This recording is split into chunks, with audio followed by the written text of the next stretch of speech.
28장 1절에서 10절 말씀. 오늘 오전에 우리가 원하지 않는 곳으로 하는 말씀을 들었습니다. 젊어서 스스로 띠뛰고 원하는 곳으로 다녔던 사도 바울, 그것이 하나님의 영광을 위한 것이라고 하나님의 뜻인 줄 알고 하나님의 교회를 박해했던 바울, 부활하신 예수님께서 다메섹 도상에서 나타나셔서 만나주시고 말씀 듣고 난 다음에는 완전 변화된 부활 이후의 삶을 살았습니다. 사도행전에서 쭉 바울의 사역이 나타나고 이제 28장 이후에 보면 부활 이후에 내 팔을 벌리고 로마 군인들에 의해서 포박되어 로마로 압송되는 장면이 나타납니다. 27장, 28장에 보면. 그래서 원하지 않는 곳으로 이제 결국은 로마에 가서 내 팔을 벌리고 어떠한 죽음으로 하나님께 영광을 돌릴 것이라는 그 예언의 말씀처럼 바울도 또한 싸늘한 로마 감옥에서 참수형으로 목숨을 주신, 생명을 주신 그 하나님께 그 생명을 도로 드리면서 그의 삶을 마무리하게 됩니다.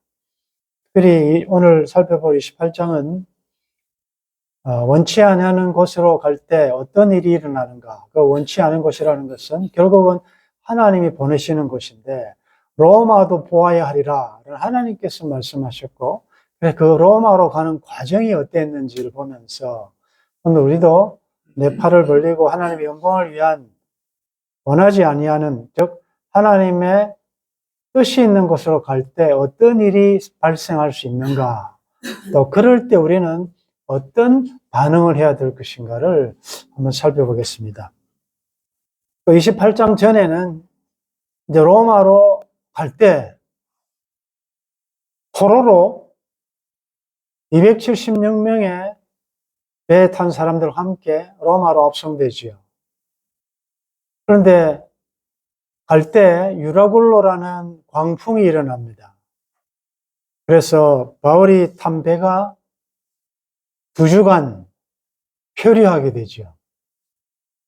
자, 우리는 하나님께서 우리를 어디로 보내실 때 좀 그래도 좋은 곳으로, 환경이 괜찮고 덜 고생하는 곳으로 좀 당당하게 하나님이 나를 보내셨다라는 어떤 사인이 있는 뭔가 표시를 가지기를 원하는데,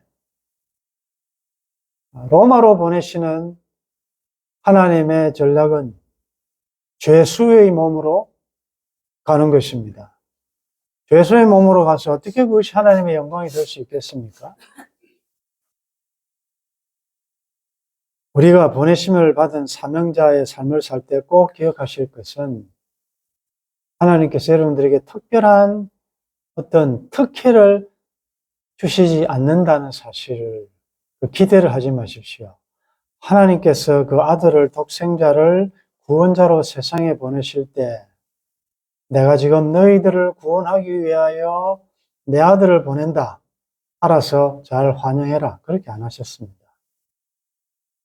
굉장히 위험한, 그것도 악의로 말구유해서 그 생명이 구원도 하기 전에 끝날 수 있는 그런 상황에 보내셨다는 것을 우리가 기억한다면 오늘 우리가 하나님께서 파송시키는 곳에 갈 때 어떤 특혜를 기대하는 것은 맞지 않죠. 선교사님들이 헌신하러 갈 때 자기가 쉬운 곳, 사역하기 쉬운 곳, 한국과 가까운 곳, 어려움이 없는 곳, 그러면 그건 보내신 자의 뜻을 생각하는 게 아니죠.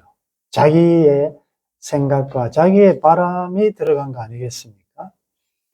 바울도 하나님께서 로마라는 당시에 세계의 중심지에 보낼 것 같으면 보내시는 사도로서의 어떤 확실한 정표가 있었으면 좋겠는데 죄수의 몸으로 간다. 여러분들이 때로 뭐 친구들 만나거나 이렇게 할 때 좀 하나님이 함께 하셨던 어떤 그런 기적과 표시를 좀 보이고 싶잖아요. 근데 만약 내가 그런 뭐 평범하기는커녕 정반대의 어떤 보이지 않는 포로로 잡혀가 있는 것 같고 좀 처참한 모습으로 갈 때 여러분들이 과연 나는 팔린 자로 가는 것이 아니고 이곳에 하나님 나를 보내셨다라는 당당함을 가질 수 있을까? 다시 한번 생각해 보시면서 포로의 신분으로 간다. 그런데 우리는 결론을 아는 사람이니까 만약에 바울이 포로의 신분으로 로마 군인들의 호의를 받지 않고 갔다면 바울은 벌써 죽었습니다.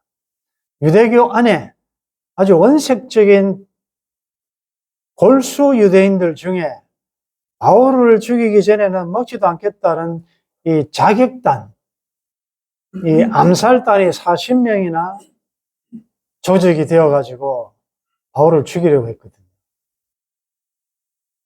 그러면 자기 혼자 어떤 정당한 운송수단을 통하여 갔다면 바울이 움직이는 동선을 추적하고 있는 암살단에 의해서 죽을 수가 있거든요. 하나님께서는 죄수의 몸으로 보내지만 이게 제일 로마로 가는 베스트 웨이다. 군인들의 보호를 받아서 가게 하신다는 것. 여러분들, 세상의 죄는, 사탄의 죄는 하나님을 결코 이길 수가 없습니다. 하나님이 가장 지혜로우세요. 하나님이 목적도 하나님이 정하시지만 그 모든 과정과 방법까지도 하나님을 신뢰하시기를 바랍니다. 아멘.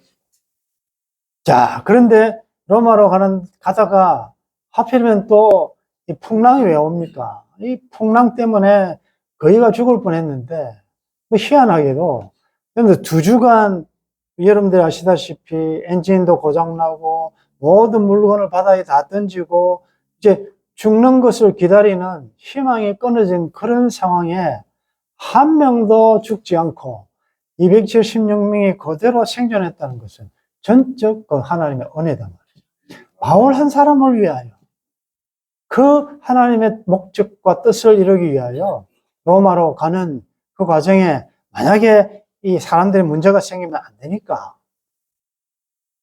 하나님께서 막으셔서 그런 풍랑 가운데서도 표류하는 가운데서도 지키셨고, 자, 그리고 표류하다가 이제는 만난 곳이 오늘 28장입니다.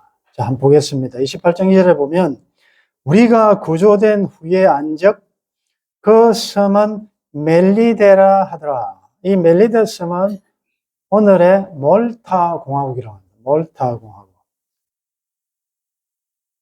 멜리데라는 섬에 그들이 가게 됩니다. 이제 비가 오고 날이 참해 원주민들이 우리에게 특별한 동정을 하여 불을 피워 우리를 다 영접하더라. 바다에서 나온 사람들 얼마나 힘들었겠습니까?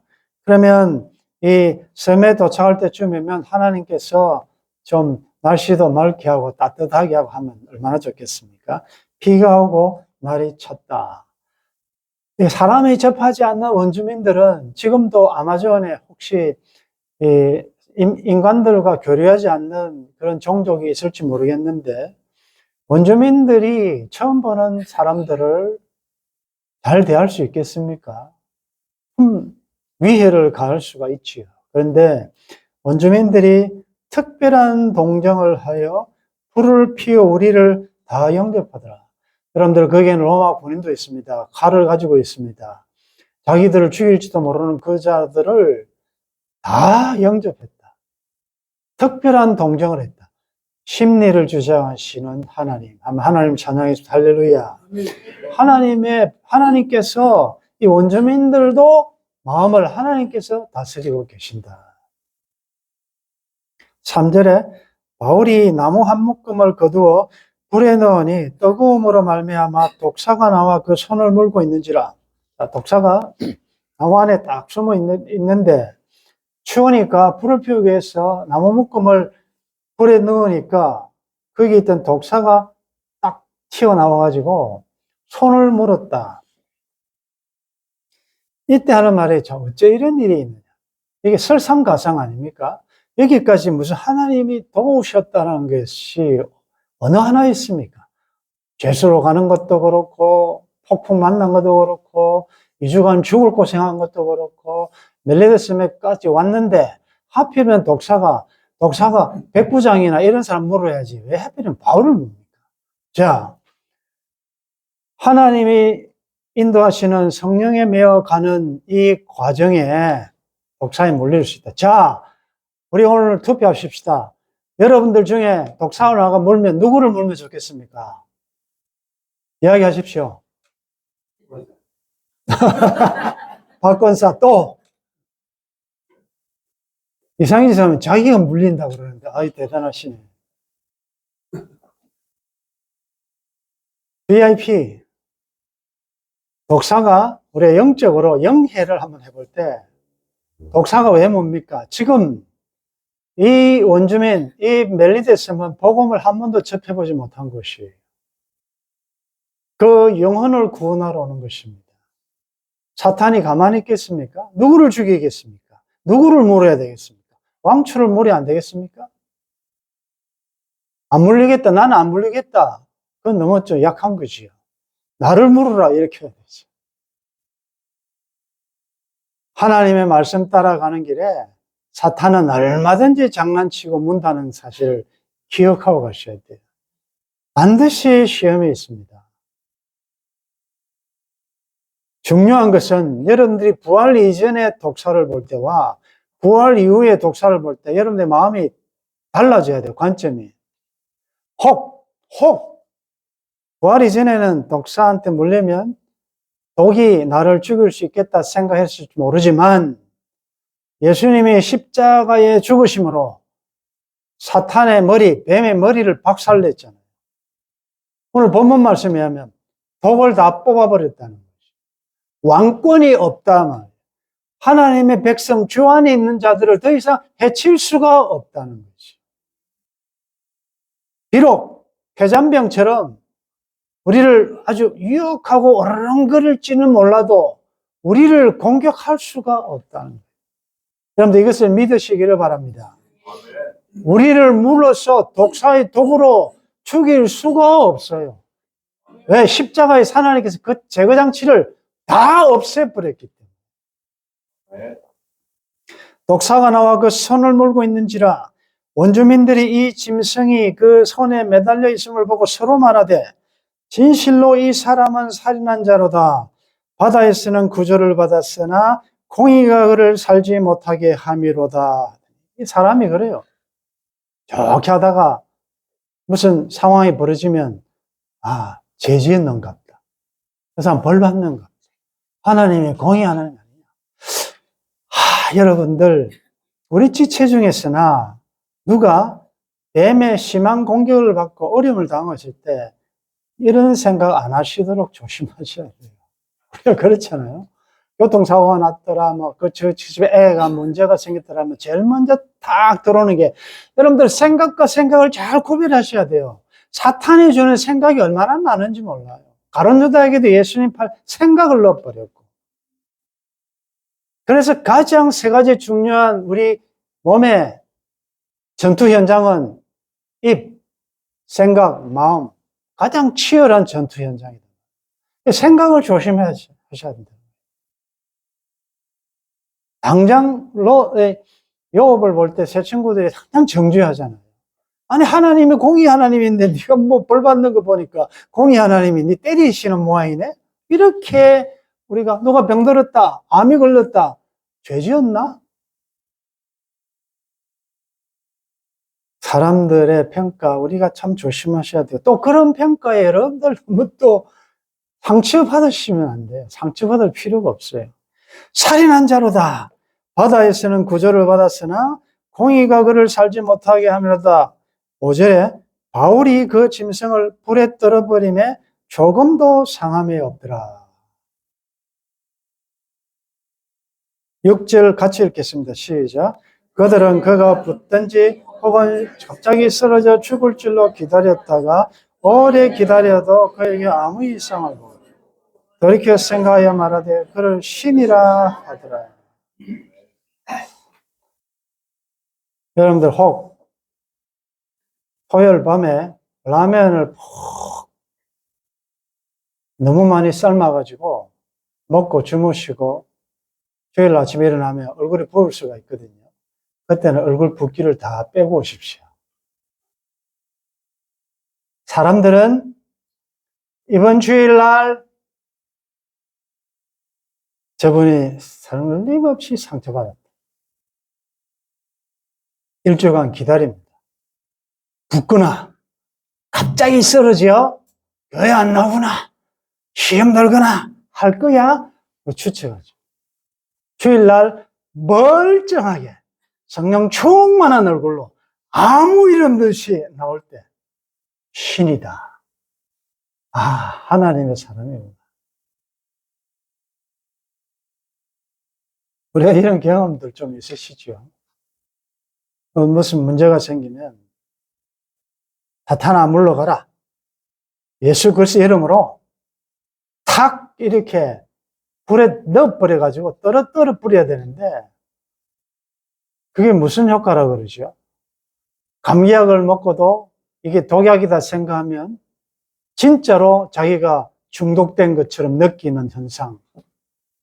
아무런 독도 없는 평범한 독사한테 이 독사가 뱀이 나를 유혹한다고 했는데 자기 스스로가 일주일 내내 묵상하고 막 분노게 하고 독을 품고 막 악을 내고 막 이래가지고 주일을 보면 펑펑 부어가지고 얼굴이 은혜스럽지 못한 이런 경우가 가끔씩 있었죠.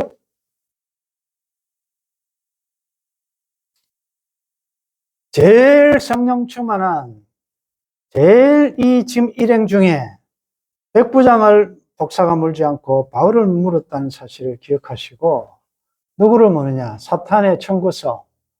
사탄은 그래도 잘 믿어보려고 하는 그 사람을 손댄다는 거 여러분들 기억하시고 내가 시험 받았고 상처받을 일이 생겼다. 아, 하나님이 나를 이런 합당한 자로 여기셔서 사탄을 나한테 보내가지고 장난치게 하시니까 하나님 나 이런 데 이제 안 넘어갑니다. 옛날에는 쏘갔습니다. 옛날에는 이제 막 흥분하고 막 이 하나님의 이 영광을 드러내지 못하고 내 마음대로 했는데 이제는 말씀으로 잘 다스렸어. 그래서 좀 여러분들 잘 죽음으로 하나님께 영광 돌리는 영적으로 실력 있는 성도들 되기를 바랍니다. 붙든지 쓰러져 죽을 줄로 기다렸는데 오래 기다려도 아무 이상이 없다. 아무 이상이 없어야 돼. 아무 이상 없습니다. 여러분들. 여러분들만 스스로가 그런 생각을 안 하시면 돌이켜 생각하여 말하되 그를 신이라 하더라. 이 섬에서 가장 높은 사람 보볼리오라 하는 이가 그 근처에 토지가 있는지라 그가 우리를 영접하여 사흘이나 친절히 머물게 하더니 숙소를 제공한 거죠. 8절에 보볼리오의 부친이 열병과 이질에 걸려 누워있거늘 바울이 들어가서 기도하고 그에게 안수하여 낫게 하며 이러므로 섬 가운데 다른 병든 사람들이 와서 고침을 받고 10절 같이 읽겠습니다. 후한 예로 우리를 대접하고 떠날 때에 우리 쓸 것을 배에 실었더라. 11절에 보면 석 달 후에 그러니까 3개월을 있었다. 야, 오늘 이 말씀을 보면서 이 멜리데 섬은 항해 일지에도 있지 않았고 로마로 가는 여정에 기착할 곳이라고는 전혀 생각하지도 않았던 유라굴로라는 폭풍이 없었더라면 갈 수 없는 곳이었습니다. 유라굴로라는 폭풍을 누가 일으켰습니까? 자연을 바람을 제어하실 수 있고 일으킬 수 있는 분이 전능자 하나님 아니십니까? 전혀 예기치 않았던 그래서 오게 된 멜리데 섬. 여러분들이 때때로 여러분들의 인생에 유라굴로라는 태풍이 언제 어디서 여러분들은 경험하셨습니까? 그래서 전혀 예상치 않았던 여러분들이 접한 멜리데는 어디였습니까? 만약 나를 이곳에 보내신 분이 하나님이시라는 이런 확실한 삶의 원칙이 없었다면 아마 멜리데섬에서 한탄하며 원망하며 탓하면서 내가 어찌 이런 일을 당해가지고 어찌 내가 이럴 군번이냐, 어쩌다가 내가 이런 형편을 당했어, 이런 기가 막힌 현실을 라고 하면서 한탄하고 있을 것인데, 자, 이것을 종합해 보면 그 멜리데 섬에는 우리는 모르지만 하나님의 복음을 들어야 할 자들이 있었고, 그 복음을 전하려면 누군가가 갔어야 하고, 누군가가 그 외진 곳, 정상적인 상황에서 갈 수 없는 그곳에 가려면 폭풍이라는 희한한 인생의 광풍을 통하여 난파하여 표류해서 갈 수밖에 없는 희한한 방법을 동원하신 분이 누구시냐? 여러분들 기억하십시오. 독사에 물렸습니다. 죽거나 죽을 것이다. 여론이, 하나님의 공의가 그를 적발해내셨다. 오만 여론이 다 그렇습니다. 그런데 오래 기다려도 아무 이상이 없습니다. 하필이면 추장, 그리고 그 가족, 아픈 사람 있고, 바울이 안수해가 낫기하고, 주의 이름으로 주의 사람들을 대접한 그들을 하나님은 치유와 회복을 통하여 은혜를 갚으셨고, 지금 폭풍 때문에 양식이고 뭐고 다 바다에 떨어져 먹을 것이 없는 그들에게 이 원주민들을 통하여 먹을 것을 다 공급하신 분이 누구십니까? 하나님 참 신기하고 위대하신 하나님 아니십니까? 낱개에 있는 배 목사님, 일주일에 하루에 한두 시간 어떤 센터에 가셨는데, 그곳에서 이제 다른 곳으로 또 옮겨갈 수밖에 없는 상황이 벌어졌어요. 그래서 이제 그쪽으로 갔는데, 이 유라굴로라는 인생의 이 광풍, 그래서 처참하게 깨어진 여러분들의 꿈, 여러분들의 배, 여러분들의 건강, 그런 아픔이 아니었다면 한 번도 접할 수 없는 그곳에서, 또 새로 간 그곳에는 어떤 그 센터 직원인가 목사님인 줄 알고, 목사님 안수 좀 해주십시오. 그래서 안수 기도를 해주셨대요.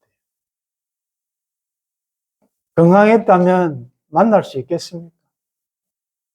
이제 다음 주에 설교하실 그 진 목사님, 사모님 몸이 아프신 거 이런 데 아시잖아요.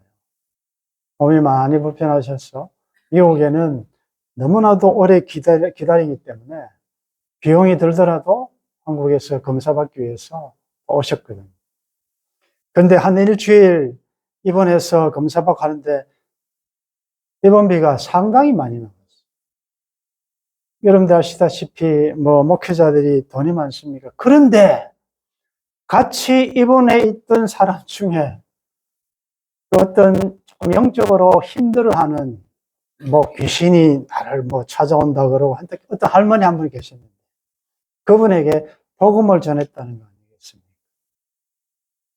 그렇게 하지 마시고 할머니 기도를 해보시라고 예수님을 한번 믿어보시고, 그래서 그런 과정을 통하여 그 할머니를 교회로 인도하게 되고, 또 그 아들이, 이 엄마가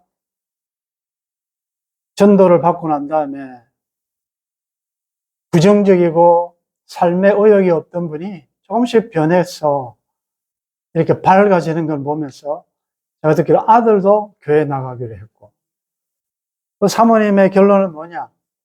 내가 여기 와서 적지 않은 입원비 때문에 마음이 많이 눌렸는데 한 영혼 구원한 것으로 만족한다. 아, 하나님께서 이렇게 하시려고 나를 이곳에 보내셨구나. 여러분들, 부활 이후에 우리의 삶은 보통 사람과 다릅니다.